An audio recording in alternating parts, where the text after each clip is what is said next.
Hi friends. King Nagarjuna టాలీవుడ్లో ever green మన్మధుడు. 6 వయసులో కూడా నాగార్జున ఫిట్నెస్ లెవెల్స్ అద్భుతమని చెప్పాలి. నాగార్జున టాలీవుడ్ హీరోలో అత్యంత ధనికుడు అని అంతా అంటుంటారు. సినిమాలతో పాటు నాగార్జునకి ఇతర వ్యాపారాలు కూడా ఉన్నాయి. అదేవిధంగా నాగ్ బిగ్ బాస్ షోకి హోస్ట్గా చేస్తున్నారు. అయితే నాగార్జున కూడా వ్యక్తిగత జీవితంలో ఒడిదుడుకులు ఎదుర్కొన్నారు. నాగార్జునకి మొదటగా దగ్గుబాటి లక్ష్మితో వివాహం జరిగింది. వీరికి నాగ చైతన్య జన్మించాడు. మనస్పర్ధల కారణంగా ఇద్దరూ విడిపోయారు.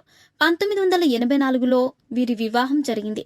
లక్ష్మి నుంచి విడిపోయాక నాగార్జున అమలని 1991లో వివాహం చేసుకున్నాడు. అయితే తన జీవితంలో జరిగిన అత్యంత బాధాకర సంఘటన గురించి నాగార్జున ఓ ఇంటర్వ్యూలో ఫస్ట్ టైం ఓపెన్ అయ్యారు. నాకు డివోర్స్ అయిన తర్వాత నాగ చైతన్యని వాళ్ళ అమ్మతో పంపాల్సి వచ్చింది. నేను తీవ్రంగా బాధపడ్డ క్షణాలు అవే. కానీ ఆ టైంలో వాడు వాళ్ళ అమ్మ దగ్గర పెరగాలి కాబట్టి పంపక తప్పలేదు. అయితే అప్పుడప్పుడు వస్తూ వెళుతూ ఉండేవాడు. అది కాస్త సంతోషాన్ని ఇచ్చే విషయమే. స్కూలింగ్ అయిపోయాక కంప్లీట్గా హైదరాబాద్కి వచ్చాడు అని నాగార్జున అన్నారు.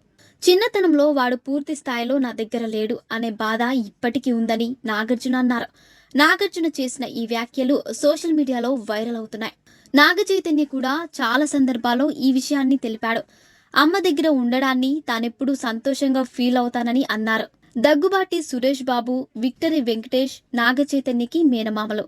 ప్రస్తుతం చైతన్య తండేల్ చిత్రంలో బిజీగా ఉన్నాడు. నాగార్జున నాగ చైతన్య కలిసి మనం చిత్రంలో నటించారు. ఆ మూవీ క్లాసిక్ హిట్ గా నిలిచింది. మరిన్ని ఇంట్రెస్టింగ్ అప్డేట్స్ కోసం మా ఛానల్ ని సబ్స్క్రైబ్ చేసుకోండి.